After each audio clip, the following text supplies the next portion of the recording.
On here, I've also included a list of topics that we're going to discuss. The first thing we're going to dive into on a broader scale is the differences between weather and climate, and what exactly that means when comparing those two terms. We'll also then discuss how to interpret the various charts and maps that you'll have at your availability as a sailor, as well as the surface pressures that you can basically see while you're underway, and how to interpret those surface pressures to know what's coming your way in the short term through the next several hours. Another tool that we're going to go over is how to interpret observations that are taken both on shore and by ships that are underway. And we'll also go through things such as radar and satellite data, another very useful observation for you to take a look at the here and now while planning your departure and getting ready to push off the dock. We'll also touch on cloud progression as well as ocean currents and choosing the best weather sources briefly as well at the end. And I'll talk about those more once we get to them. So the first big question that I want to answer here is what really drives all of our weather around the globe? In a broad sense, the answer is very easy. It's this big fiery orange ball floating in space, the sun. So that's going to send through radiation through space. That radiation in turn reaches the Earth, interacts with the atmosphere, and spreads across the Earth, and generates a lot of the weather that we see on a day-to-day basis through many different scientific processes all over the globe.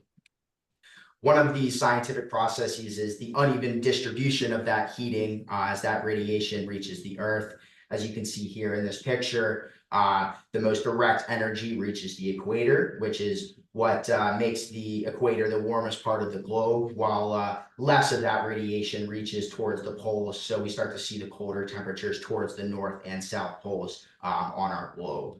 Now, due to these differences in surface heating, we start to see these air masses develop, with colder air masses typically in northern latitudes near the north and south pole, warmer air masses settling in down by the equator. These air masses then will move due to differences in density between the air, with the warmer water from the equator transiting poleward, and then the colder air from the poles transiting towards the equator. Now that brings us into air masses. These groups of air, you can kind of think of them as blobs. They all originate either from the pole or the equator and have different properties as such. We can break these air masses into two groups initially, tropical air masses and polar air masses. Pretty self-intuitive here with the names, but those air masses that are polar will start from the poles, typically have colder air, and then move southward. The tropical air masses, on the other hand, will bring warmer air up from the equator towards the northern latitudes. And the combination of these air masses is typically what leads to fronts and creating all of the storms that you'll see on a day-to-day basis. Breaking these air masses down further, we also have continental and maritime air masses. Continental air masses typically have drier air. They will originate over land masses and move into moister environments than they originated in. We also have maritime air masses, which will originate over water, bringing moisture into drier areas, which can also develop various weather features as well. As I mentioned on the previous slide, these air masses will often produce our fronts and storms when they do collide with each other. The larger the difference in temperatures or moisture in these air masses, the stronger those systems will become.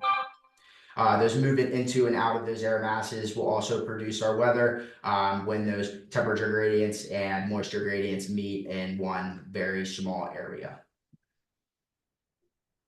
Now, talking a bit about the differences between climate and weather. Climate, on the other hand, is the average weather over a longer period of time, when the weather is talking about basically what's happening now through the next 2 weeks or so. This average weather can kind of be overlaid over the entire globe, where we can start to see some patterns that are pretty repetitive year in and year out across the globe. As you can see here on this map, there are 5 different types of climates, starting with equatorial, and then we move to arid, warm, snow, and polar. Generally speaking, you can think of these air masses as starting from equatorial at A, near the equator, and then moving upwards towards the poles through the polar air mass here, dictated by the E. On the map specifically, we see the tropical air masses most confined with the dark reds, where the arid main climates are more confined to areas such as Northern Africa, Western Australia, the Midwestern United States as well, also is dictated as an arid climate, with the polar and Arctic regions lying to the north of that, across areas such as Canada and Russia. Now, talking a bit more about how one of the tools that you'll have at your use while you are coming up with your passage plan and beginning to set off at the dock. Surface charts are a very useful tool for you to use. This helps display weather features across the region that you are concerned with, such as high and low pressure systems, cold fronts and warm fronts. If there's any tropical systems at play, those would also be listed off in these maps, as well as low pressure troughs. Those are some weaker areas of low pressure, but definitely still something to be of concern when you're planning your passages leading up to your departure. Understanding these features will also help you self-brief yourself before your passages, as I just mentioned. Here's a great example of one of those surface maps. There's a few things that I wanted to specifically point out on this. First being, as you can see, these big red L's scattered throughout the map. That would be an area where a low pressure system is placed. Conversely, we'll also see blue high or H's that dictate high pressure areas. One interesting feature as well is where the lower pressures are, we also can see tighter packed pressure gradients within those storms, indicating less than ideal conditions, stronger winds, in areas where you're offshore, likely leading to higher swells as well. We also see these numbers scattered around the maps, dictated here in the dark orangish color. Those are your pressures, dictated along these lines that are called isobars. Isobars are basically a constant line of pressure that follow through a various area of a map. As you can see here within this high pressure system, there's about an average pressure of 1018 millibars at the center, with that then weakening as you move away from the high center. This is also a trough down here in the bottom right, dictated by the tan dashed line. That's another feature that I'll talk about more in the presentation, but also just another feature to pick out on this pretty packed surface map.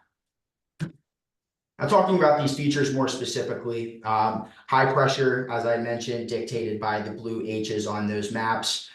There's two different kinds of high pressure systems to talk about.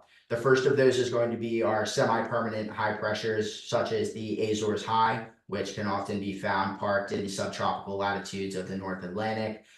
Those don't change very much, tend to remain pretty stationary with minor fluctuations to the north and south.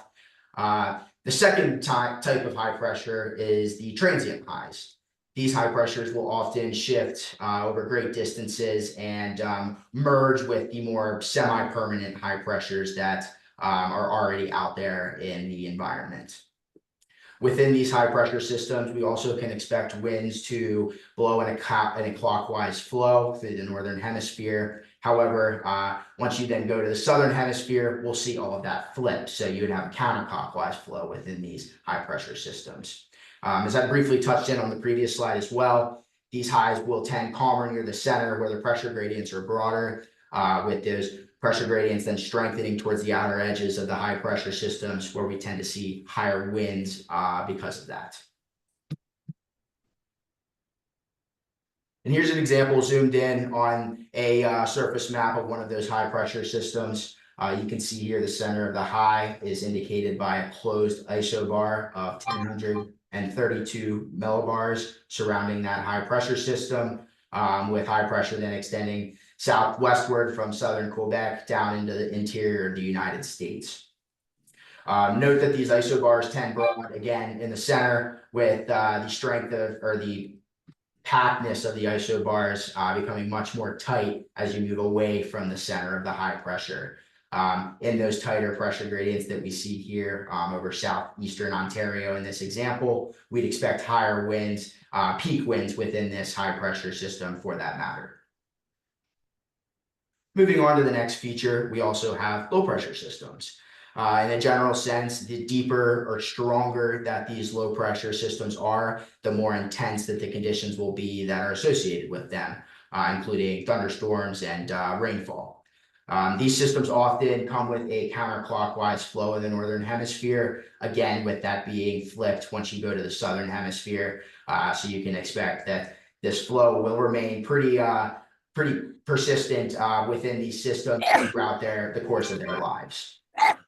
These systems often have much tighter packed isobars than the high pressure systems that we just talked about, leading to stronger winds and swells when you're offshore due to these higher conditions. These systems also will tend stormiest near the center of the low, sometimes displaced slightly east of that center, with precipitation then likely following along the fronts elsewhere. So as we see here, this is an example of a low pressure system parked within the Tennessee Valley. In this map, you can see a cold front extending from the center, the red L here dictating the center of that low. The cold front extends down through southern Texas. We also see here a stationary front extending from the interior of the low across the Carolinas farther east. Also want to note again, the isobars here tend close packed together in the low, closest to the center of the system there. Also, we can tend to see higher pressure gradients when these lows move and interact with high pressures, such as this instance, we see some pretty strong pressure gradients to the north of the low, with the high just to the north. Breaking down those low pressure systems even further, we are now going to talk about cold fronts. Jared, Yes, sorry, this is Phil. I'm just want to interrupt you. Just one very quick. Someone has a dog that we can hear. I'm trying to mute everyone, but I'm not sure it works. So if you can make sure you mute your computer so we don't hear noise that is around you, that would be very. All right, thank you. Okay. So sorry for that. Sorry for that, Jared. Yeah, not a problem. Let me just mute that quick. Yeah, just to make sure that everybody can hear everything properly. Thank you. All right. Thank you, everyone. Should be Sorry. muted now. Hopefully that helps with anything, but let me know if we have any further problems. Continuing on here, so with cold fronts, this is an indicator of a boundary of cold air moving across warm air, tying back into the air masses that we had discussed earlier in the presentation. The cold front will be placed on a surface map at the leading edge of the cold air mass. We typically find showery and squally weather along these fronts, as we see some pretty strong or pretty massive instability as there's strong uplift ahead of these fronts as that warm air tends to move over the cold air. As fronts move through, we'll also tend to see winds change pretty drastically with southerly breezes ahead of the front, with breezes then tending to veer west and then northwesterly as the front passes through a given region.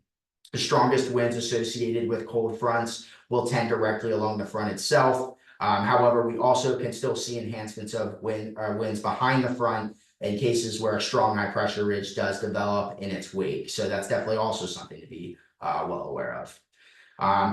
In order to see which direction these fronts are moving, you can tell that by looking at what are called the pips along the front. On cold fronts, these are blue triangles that are pointed in the direction that the front is moving. So in this instance, this cold front is moving in a southeasterly direction, moving down towards the bottom right portion of the screen.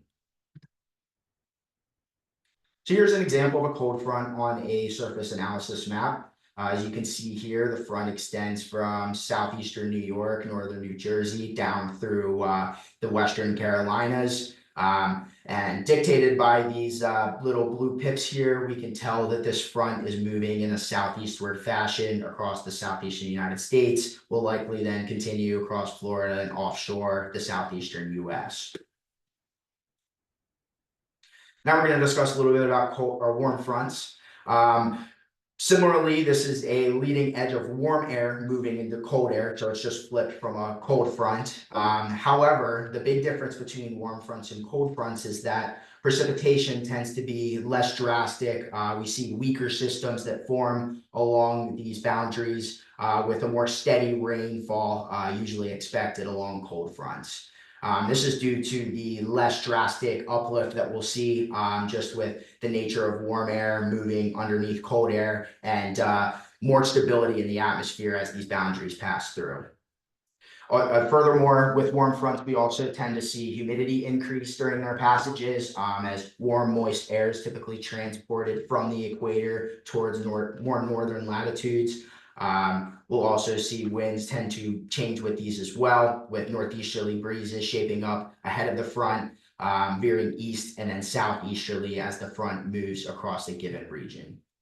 Higher winds along warm fronts are a lot more rare than they are in cold fronts due to less drastic pressure gradients and temperature changes with these boundaries. However, definitely can't rule that out. It's just we tend to see these a lot less frequently. Similarly to cold fronts, will also indicate movement of these boundaries with the pips. However, now they're going to be dictated by, or annotated, sorry, by a red semicircle on the leading edge of that front. So here we can see that this front will be moving in a north-northwestward motion, indicated by the pips being on the northern side of this red line here. So here's an example of a warm front overlaid on an actual surface map again. As you can see here, this front extends from Michigan down towards the Chesapeake Bay and appears to be moving in a north-northeastward motion, annotated by the direction of the red semicircles on the upper side of that warm front. We'll also then talk about occluded fronts in a bit here, which is dictated by the purple colors. Usually happens as cold fronts are faster than warm fronts and will overtake those features, but I'll get more into that a little bit later. So a third boundary that we also often find on these surface analyses are stationary fronts. These fronts move very little over a given time. Usually this happens in instances where a low pressure system is a lot more mature, has played out, and a residual front is left behind with two boundaries kind of parked next to each other with very little movement between the two. These fronts will often serve as focuses for steady rain once again, as there are often not very strong pressure gradients associated with these boundaries. We can see here that on this surface map specifically, a low pressure system has largely dissipated, but still making its way down through towards northern Texas. And the stationary front itself can be parked across Kansas here on this map, continuing farther west. That front is likely not going to move much as this low pressure system eventually weakens and deteriorates. But as such, there definitely can still be precipitation along these boundaries, and it's something to keep in mind during your evaluation. Another feature that's going to be less common for mariners and sailors, but is a bit interesting, is actually this area of orange semicircles. That's what's called a dry line. Anytime you would see this on a surface analysis over land, that would be a good indicator of a potential spot for tornadoes. Essentially, this boundary right here annotates a area of dry air to the east, or sorry, warm, moist air to the east with cold, dry air to the west of the front. Those drastic differences in environmental conditions can lead to very strong supercell systems and, as such, tornadoes. Moving on here, as I mentioned earlier, there's also a fourth type of a front known as the occluded front. Now, this is a bit different as this is not a front that's dictated more by temperature differences, but just the movement of cold fronts and warm fronts when you pair them together. These occur as cold fronts overtake warm fronts, and they often will push warm air aloft. marking a boundary of colder air moving into cool air. I know that's a bit confusing, but normally we'll see a bit of a pressure gradient here, but not as strong of one, just given that a warm front will have already moved through the area, and a cold front will move through very quickly thereafter. So there's not a whole lot of time for the temperatures to change as these features kind of overlay on top of each other. These occluded fronts are annotated by both a triangle and semicircle pip on the leading edge of that front. They're also colored purple. Similarly to cold fronts and warm fronts, these pips will also annotate the direction of the boundary. In this case, with those pips on the northern leading edge of the front, we could assume that this boundary would be moving northwards. As you can see here, this is an example of where that cold front has overtaken the warm front. Moving back a few slides, if you remember, there was a cold front that basically extended directly from the low, and then a warm front extending directly from the low as well. As low pressure systems play out, we often do see the cold fronts move at a faster rate than the warm fronts do across land and oceans. So because of that, we often have these boundaries intermixing, which can be dictated by what is called an occluded front. Another minor feature that we'll also see on surface analysis maps are low pressure troughs. These are essentially elongated areas of low pressure that have not had enough strength to close off into a low pressure center. These often will form on the backside of those low pressure centers and are associated with wind shifts, but they typically are not as strong as the wind shifts that we'll see during frontal passages themselves. Within these troughs, we also still see squalls and showers very often. Largely to the easternmost part of the trough, we'll see those squalls and showers tend most widespread, with those then becoming increasingly isolated on the western periphery of the trough. With these low pressure troughs, we often then also still see little temperature change. I know I briefly touched on that earlier, but given the fact that there's not a whole lot changing during the passages of these systems, there's not a whole lot going on with temperature change either. So here's an example of a trough on a surface map. As I had touched on over the broad picture earlier, these are annotated by the dashed beige lines. We'll typically see these forming along the backside of the low as pictured here. These troughs, again, will often be associated with precipitation to the easternmost part. So essentially east of this line, you would see precipitation with less precipitation west of this line. Now, here's another type of chart that we will look at to pick out areas of adverse weather. Instead of looking at the surface, we can also look at upper level charts. In this example, this is a map of the 500 millibar pattern, looking at the upper levels of the atmosphere, and we see a pretty strong upper level trough dipping into the eastern part of the United States here.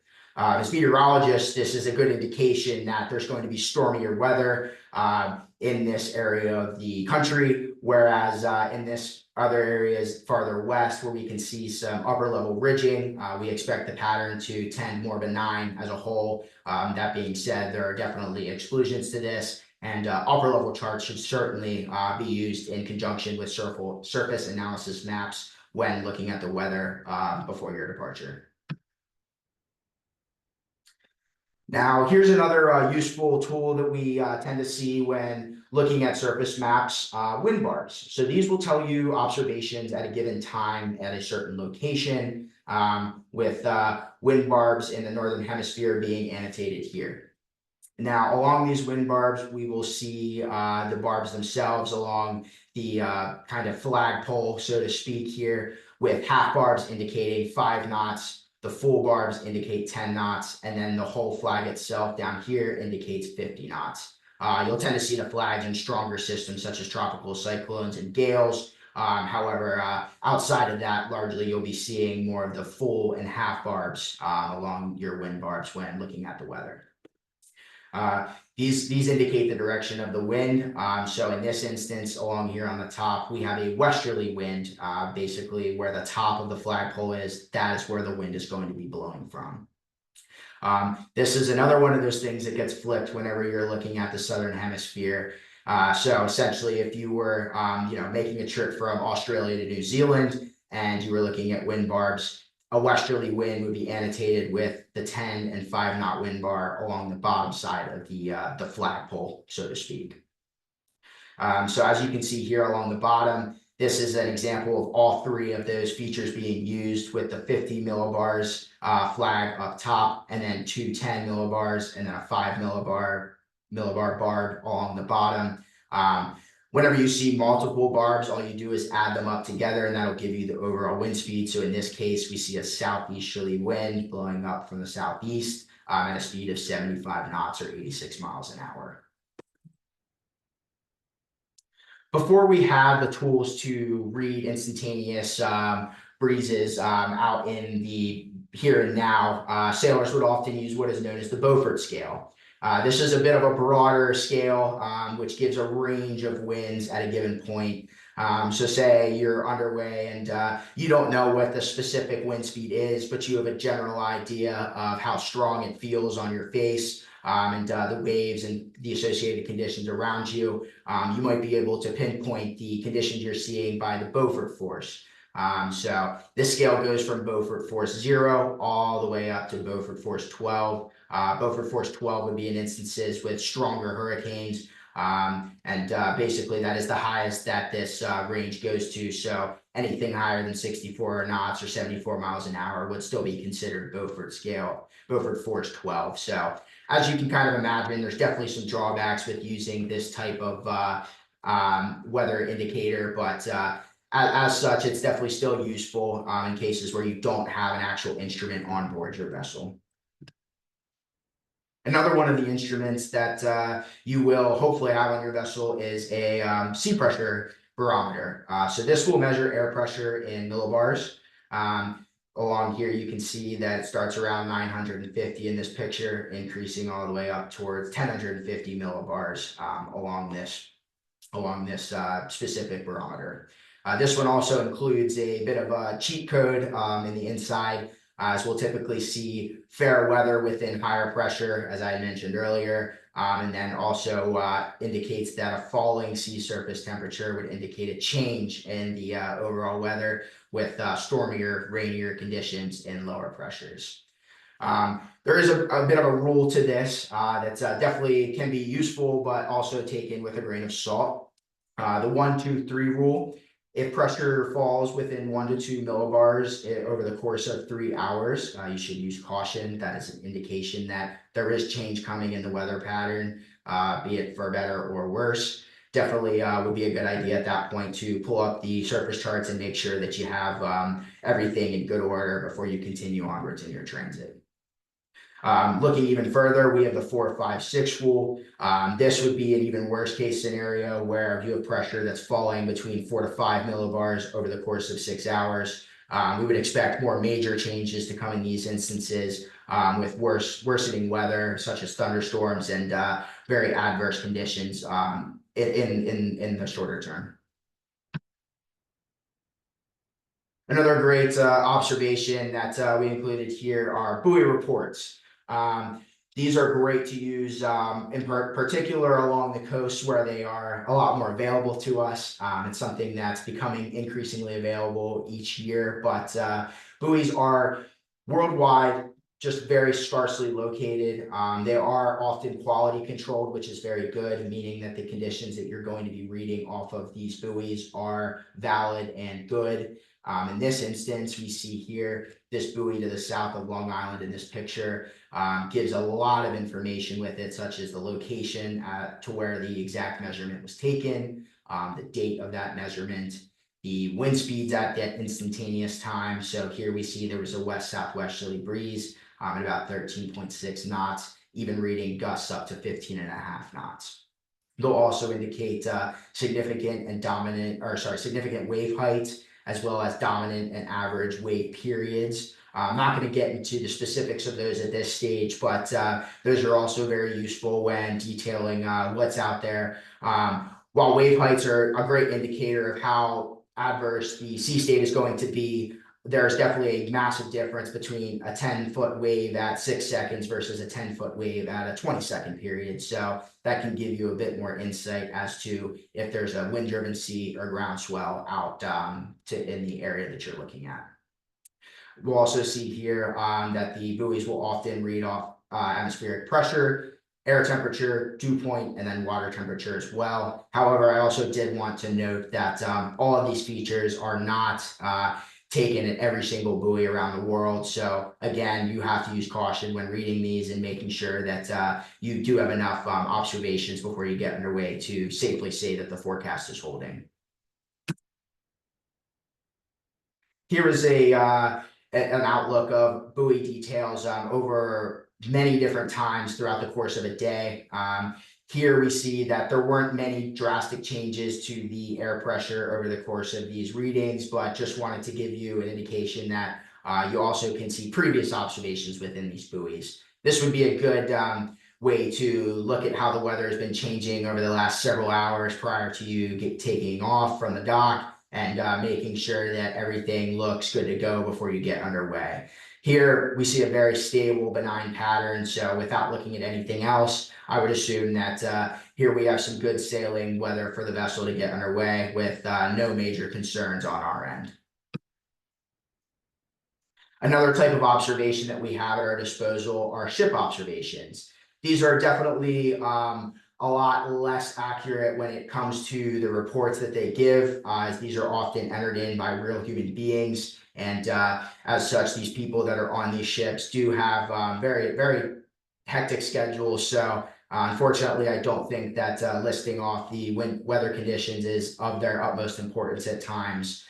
So we can often see a lot of data missing from these reports. In this instance in particular, we can see that here where the wave direction is missing from this vessel that passed along the conditions at a given time. This is actually a report that we have from our in-house database from one of our ships that we do forecasting for. So we'll also often use those in our forecasting as well as expert meteorologists. Now, some of the things to keep in mind with ship observations is that these locations of the ships obviously change as they're underway. So the observation you're looking at could be old, a few hours back, and the ship has already moved to a different spot. We also can see that these will often list off the similar variables that the buoys do give, though still here we have winds, waves, dominant period, pressure, visibility, temperature, and dew point in this instance.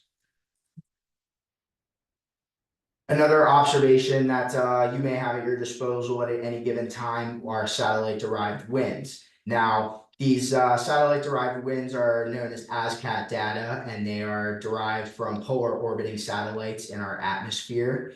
Due to these satellites only orbiting twice daily, we see very scarce areas of data updated only twice a day, unfortunately. So when looking at these, you have to make sure that you actually have data in the region that you are specifically looking at to make sure that it's actually useful to you.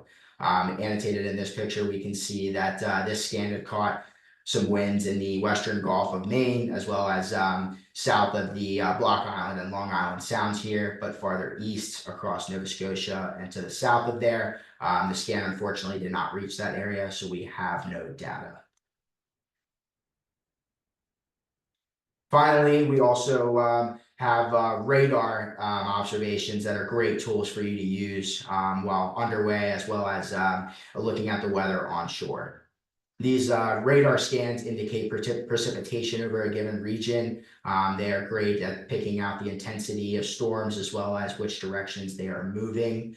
In a general sense, the hotter the colors within these storms, the reds and the oranges would have a more intense precipitation rate, likely also indicating thunderstorms and lightning in instances where that applies. So when we see areas of the blues and greens, these can also mean rain, but are typically more moderate rainfall with less heavier winds and seas accompanying those clusters. We also can see that closer to the radar itself, I believe this radar is based just outside of Lake Charles. We do tend to see a lot of interference within radars. So Here, this blue scattered area southeast of Lake Charles is likely bugs or another interference that is being picked up by the radar, likely no actual precipitation going on here. So as sailors, that's definitely going to be something that will be good to get accustomed to, picking out what is actual rainfall on a radar and being able to do that confidently while you're underway to make sure you're being safe. Just a little bit more information about these radars. There's about 160 of them based across the United States, additionally covering all U.S. territories such as Puerto Rico. They do have a bit of a variability when it comes to being available to you worldwide. Unfortunately, in the middle of the Atlantic Ocean where there is no land, it would be a bit tough to put a radar station in there. So unfortunately, we do have a lack of radar data pretty much anywhere that there's not a land mass. These radars each can cover out about 290 miles from their actual location. Outside of that, have no major coverage, unfortunately, just due to the nature of radar bands and how the scans move upwards towards the atmosphere. However, these radars can also indicate tornadoes and waterspouts, which is obviously a very helpful tool while you're underway in warmer areas of the world where waterspouts can form. Here, we actually do see a waterspout developing along the coast here, indicated by radar. A great way to pick out a waterspout or tornado on a radar scan is by seeing what's called a hook echo. You can see it kind of looks like a comma in this scan. That indicates that there is a very sharp rotation in a given supercell at any given point. This picture to the right here is also a radar scan. However, instead of reflectivity, which is what you usually see on a radar, this one annotates velocity. So in this case, we see the greener colors indicating winds moving away from the radar, and then the bluer colors are winds moving towards the radar. So as you can imagine, with these two very strong differences in velocities right next to each other, there would be a very strong circulation expected in this given area. Moving on to our next observational tool here is satellite imagery. Satellite imagery is a great resource to be able to determine the sky conditions, cloud coverage in a given region. There's various different types of satellite imagery, such as visible imagery, infrared imagery, and then another type of infrared imagery known as water vapor imagery. These images can be helpful in finding areas of fog, thunderstorms, and then other various weather features such as outflow boundaries, all of which can pose different hazards to your transit while underway. Outflow boundaries in particular are something that are very tough to pick up on aside from these satellite images, which can lead to very strong winds for very short durations of time. So breaking these down a bit more specifically, visible imagery is a type of satellite imagery that views clouds that are illuminated by the sun. Due to this essentially being a snapshot of the atmosphere at a given time, it unfortunately is only available to us between sunrise and sunset. If you were to view visible imagery in the middle of the night at a given location, it would show up as completely black, as there's no sunlight to reflect off of the clouds. However, during the day, this imagery is very, very useful because it is extremely fine resolution where we can see various types of clouds as well as the structure of these clouds. So this would be good at finding pockets of stronger thunderstorms within a broader low-level pressure system, as you can kind of see the more popcorn-esque looking features along the northern or along the upper side of those clouds that you'll often see while looking at clouds. You can find this kind of imagery by following the NASA website. It's a great resource to be able to find the satellite imagery at a given time, as well as find archived satellite images if you need to look back into the past for your reference. So here's an image of, or an example of visible imagery. This is across the southern Windward Islands. And we can see here that there is a pretty widespread cluster of clouds and showers and squalls extending offshore of Trinidad and Tobago across the southern windwards. This is a good example of an outflow boundary ahead of those squalls. It's a bit tough to pick out in this area right here, but there is a strong, more dense white line along the northern front of this squall that will likely continue to push outwards, bringing strong gusts to the islands to the north here. We also can see a few more of these farther southeast, albeit weaker, as they are associated with weaker squall development. However, generally, if you can see just a very stringy white line of clouds, that's a good indicator that there's an outflow boundary in that given location. Visible imagery is also good at picking out thunderstorms, as I mentioned earlier. You often can see these thunderstorms in the more popcorn-esque looking clouds. In this example, we see a pretty strong line of thunderstorms extending south-southwestward from the southeastern coast of Texas. This looks to be a rather nasty area where I would not want to take my sailing yacht into unless I absolutely had to, and they were kicking me off the dot.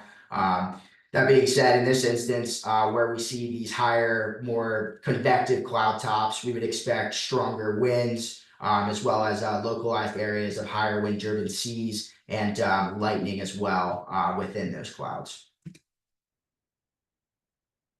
Visible imagery can also be good at pinpointing fog, as I mentioned earlier.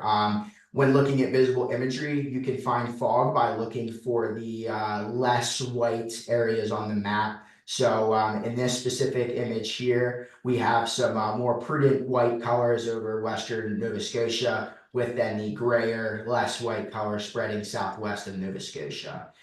Here we could assume that because the fog is less dense than the clouds themselves and also closer to the ground, that the visible imagery or the sun will not be reflecting off of those features as well. So that's kind of how we pinpoint the difference between the fog and then the higher cloud tops found in your normal cloud.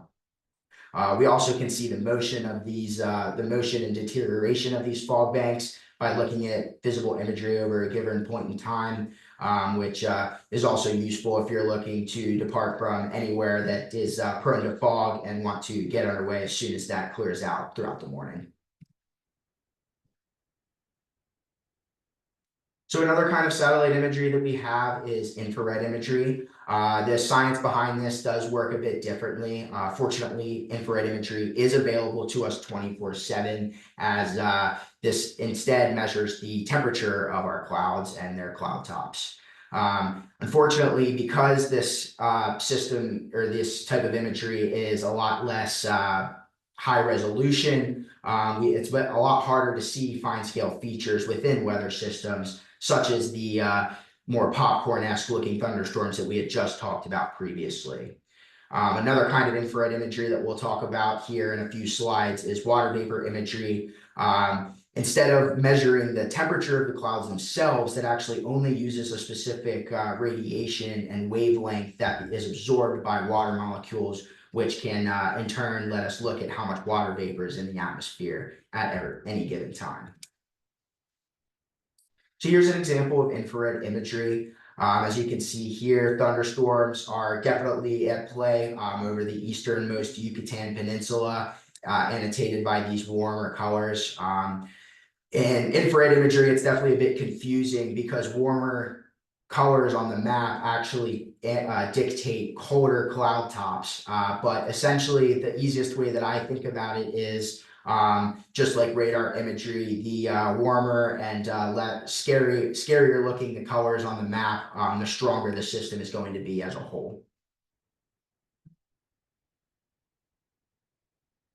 Okay, and then here we have a map of water vapor imagery. As I mentioned earlier, this imagery is just a bit different than your usual infrared imagery, as it sends down specific radiation that interacts with water molecules at a given point. So here we'll see that areas with a lot of water vapor are annotated by what look like clouds and bluer colors here on this map. Drier areas are located in areas that have warmer, drier looking colors, for a lack of a better term. In this instance, this is actually a snapshot of Hurricane Rafael, which made its way through the Gulf of Mexico just last week. And this system obviously had a ton of moisture it was bringing with it as it tracked from the Caribbean up through the Gulf of Mexico. These are two areas that we tend to see a lot of moisture in. So this system essentially was allowed to use that moisture as a lot of energy for the system to strengthen in a hurricane during its eventual progress into the Gulf of Mexico. We can also see just to the west of Raphael here, this extreme area of dry air. Looking at the snapshot at this given time, I would assume that this dry air would eventually make its way into Raphael and lead to the system beginning to weaken before reaching the southeastern United States or the Gulf Coast of Florida. So now we're going to talk a bit about cloud progression. When we talk about cloud progression, this is a good way of looking up in the sky and getting a good idea of what's going to be happening over the next few hours. We'll often see that clouds will change ahead of the arrival of high or low pressure systems, and learning to read clues within these clouds can inform you of upcoming weather if you're underway. This can be a great idea to get a head start on maybe altering your course if needed to avoid any instances of bad weather. And as the old saying goes, red sky in the morning, sailors take warning, red sky at night, sailors delight. So here's one area of clouds that I wanted to discuss. These are cumulus clouds. These clouds can be associated with more fair weather. They are often shallower and lower to the ground than some of our stronger systems that we'll see here in the next few slides. These clouds are often a good indication that you will have pretty fair weather throughout the next several hours with limited moisture in the atmosphere for any sort of drastic convection to happen within these clouds. If conditions are right in the atmosphere, however, we can get this anvil-looking cloud. Whenever we see areas where there are different air masses moving and colliding with each other, as I mentioned at the very beginning of the presentation, this will create large amounts of instability, which allows for air to lift into the atmosphere, creating what is called a cumulonimbus cloud. These clouds, as the air moves up, eventually reach to a point where the air above them is actually warmer due to an inversion in the atmosphere that we see. That is what gives the clouds their anvil type shape then, as the air tends to spread out horizontally versus vertically through the initial system. These systems are often associated with the squalliest weather possible within clouds. Also, definitely cannot rule out the potential for thunderstorms and waterspouts if you are seeing these off in the distance. So if you do see a cumulonimbus cloud while you are sailing during your passages, definitely best to avoid these to make sure that you're making yourself safe while you're underway. So how do we avoid the situation where we get stuck in a cumulonimbus cloud? Well, one of the early indications that a large-scale storm is moving in is that we'll start to see what are called cirrus clouds developing in the upper parts of the atmosphere.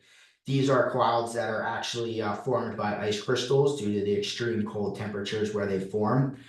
These clouds also lead to an increase in density as they develop over time with the increase in moisture, with the cloud height then gradually shifting down towards the ground as they develop over time. These will usually form about 24 hours or less before a storm approaches a given area, and at least gives you a bit of a head start to make any potential alterations to avoid that system before it gets to your given area. So coming into a closer cloud front that will move into the system is the altocumulus clouds. These occur after those cirrus clouds and tend to fill in a bit more than the icy, wispy cirrus clouds that you saw in the previous picture. This cloud base will then tend to lower towards the ground, giving a bit more of an ominous look to the environment that you're seeing around you, a good indicator that precipitation will likely arrive within the next 12 hours or so. Just as the precipitation is arriving, we'll then start to see the nimbostratus clouds that develop. These clouds are a good indication that precipitation is about to happen or is already occurring. We'll often see very low visibility within these clouds due to that higher rainfall that we expect. In addition, we also can see fog form in instances where that rain and temperature difference does interact with the environment that was there beforehand. Whenever this visibility increases after these clouds have cleared, we often will assume that the precipitation will continue to decrease as well. Now we're going to talk a bit, shift gears here a bit and talk about ocean currents. Ocean currents are very important for your cruising, in a sailboat in particular. If you're underway, these can be very helpful to giving you an extra push in areas where you're in lighter winds and the vessel needs to continue to make great progress and doesn't want to turn on the motor. There's two different types of ocean currents that I wanted to talk about. The first of these being larger scale currents, such as the Gulf Stream. They do not change very much and can really be assumed to stay in place throughout any given time. However, these Gulf Stream or larger scale currents, such as the Gulf Stream, are also offset with tidal currents. These tidal currents vary much more frequently with weather features and stronger winds. These are often something to be very concerned with when entering and exiting ports, as it can make things very tough when trying to navigate through the more dense traffic areas when you are pulling into somewhere. So here's a snapshot of the Gulf Stream in the upper northwestern portion of the Atlantic Ocean offshore of the eastern United States. As you can see here, the Gulf Stream itself is very strong with currents ranging as high as 3 to 4 knots within the stream itself. Because of that, we often see very sharp gradients in these currents across the Gulf Stream. As you can see, a current is pretty negligible, such as offshore of the mouth of the Chesapeake, becoming very, very strong just a few nautical miles southeast of there, and then becoming much weaker again as you transit along the east of the current. So with these currents, we also can see isolated squalls tend stronger, in particular across the Gulf Stream. So that's another area that you would want to be more knowledgeable about if you were taking off. Is there going to be a front moving across the Gulf Stream at the same time as me? That's definitely not a situation that you want to get into just due to all of the problems that these currents can cause during adverse weather. Now, these currents are also very important in determining or dictating sea surface temperatures across much of the world. Here we can actually still kind of see the Gulf Stream in sea surface temperatures. These sea surface temperatures are warmest near the Gulf Stream here, as you can see by the, click there. Here we can see the Gulf Stream annotated by the warmer sea surface temperatures with southwesterly warm currents flowing off of the Carolinas and then spreading eastward here. The Gulf Stream essentially cuts off as you continue north of Delaware. So we will actually see more uniform cooler temperatures across the Gulf of Maine, Cape Cod, that general area year round due to this lack of transport of warmer waters towards those areas. And lastly, I just wanted to give a bit of a rundown here. When you are looking at weather, before you do get underway for your passages, it's always very important to consider the sources that you're looking at, the reputation of the provider, who is giving you the forecast. Are they somebody that knows what they're talking about? And are they really, familiar with the area or region that you're looking at for forecasts? Do they have a great dedication to the science of meteorology? How long have they been knee deep in the science, and do they really know what they're actually talking about? The accessibility of that source is also extremely important. You wouldn't want to depart from a passage, say from the eastern coast of or the western coast of Africa across the Atlantic with one forecast and then not be able to view the weather again at all for the rest of the trip. Weather changes, as we all know, so making sure that your source is very accessible is going to be a great point for you when beginning to plan your passage, especially in those longer passages. You also want to make sure that your weather source is reliable throughout the course of your transit. Is it accurate? Are they giving me the same forecast between days? Are things changing very frequently? Those would be very heavy signs that the pattern may be either unstable or the forecaster that is forecasting the pattern is unsure of what's going to happen over the next few days. Another thing is to, just a small tidbit on news channels here. Definitely use caution when you are viewing on-air meteorologists. In particular, newer meteorologists that are not as familiar with a specific region. They might not be as familiar with the localized impacts, such as funneling between mountains, different variables such as that. So that is something that you'll want to also take with a grain of salt, as they may not be as familiar with the given area that they are forecasting for. So that about wraps up what I have today to talk about for the presentation. I will stick around for some questions afterwards, but I also provided a few links here if you did want to check out our company in particular. If you did have any passage planning and wanted to get a quick look at before taking off the docks, we're a great option for that. But yeah, you can see our contact information all there below along the bottom part of the slide.